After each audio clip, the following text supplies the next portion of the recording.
ലോക്സഭാ തെരഞ്ഞെടുപ്പുമായി ബന്ധപ്പെട്ട് മറ്റു ജില്ലകളിലേക്ക് സ്ഥലം മാറ്റിയ പോലീസ് ഉദ്യോഗസ്ഥരെ തിരിച്ചു വിളിക്കാതെ ആഭ്യന്തര വകുപ്പ്.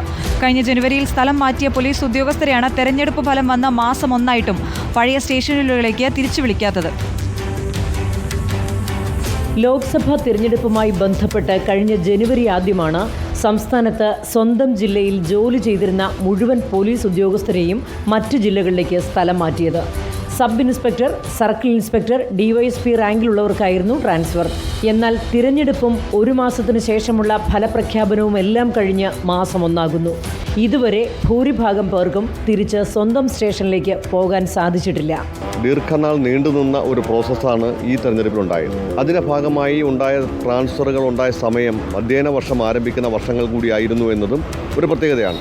തീർച്ചയായിട്ടും കുട്ടികളുടെ വിദ്യാഭ്യാസ സാഹചര്യങ്ങൾ കടക്കാൻ രക്ഷിതാക്കളായ പോലീസ് ഓഫീസർമാർക്ക് ഇടപെടാൻ കഴിയാത്ത രൂപത്തിൽ വിദൂരതയിലായിപ്പോയി എന്നുള്ള വലിയ ബുദ്ധിമുട്ട് മുഴുവൻ പോലീസ് ഉദ്യോഗസ്ഥന്മാരും അനുഭവിച്ചിട്ടുണ്ട്. ഇതൊരു താൽക്കാലിക ട്രാൻസ്ഫർ ആയത് കാരണം ഫാമിലിയെ കൂടെ കൊണ്ടുപോകുന്ന സാഹചര്യം ഒരിക്കലും ഉണ്ടായിട്ടുമില്ല.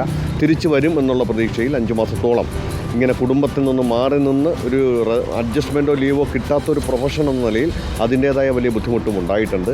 കേരള പോലീസ് ഓഫീസേഴ്സ് അസോസിയേഷൻ ലഭിച്ച ഉറപ്പ് പാലിക്കപ്പെടാതെ പോയാൽ പോലീസ് സേനയിലെ വലിയൊരു വിഭാഗം പ്രതിസന്ധിയിലാകും. താൽക്കാലിക സ്ഥലം മാറ്റം ലഭിച്ച SIമാർ മാത്രമാണ് അതാത് സ്റ്റേഷനുകളിൽ തിരികെ എത്തിയിട്ടുള്ളത്. എന്നാൽ CIമാരും DYSPമാരും അനിശ്ചിതാവസ്ഥയിൽ തുടരുന്നു. താൽക്കാലിക സ്ഥലമാറ്റമായതിനാൽ ആർക്കും തന്നെ കുടുംബത്തെ ഒപ്പം കൂട്ടാനായിട്ടില്ല. താൽക്കാലിക നിയമനമായതിനാൽ ഔദ്യോഗിക കൃത്യനിർവഹണം ഉദ്യോഗസ്ഥർ കാര്യക്ഷമമായി നിർവഹിക്കുന്നില്ല എന്നും ആരോപണമുണ്ട്. സ്ഥലം മാറ്റത്തിലെ അനിശ്ചിതത്വമുണ്ടാക്കുന്ന സമ്മർദ്ദം പോലീസ് ഉദ്യോഗസ്ഥരുടെ ഔദ്യോഗിക ജീവിതത്തെയും വ്യക്തിജീവിതത്തെയും ഒരുപോലെ പ്രതികൂലമായി ബാധിക്കുന്നുണ്ട്. വീഡിയോ ജേർണലിസ്റ്റ് ഹണി തങ്കപ്പനൊപ്പം reporter Leby Sajeendran, in reporter, Kochi.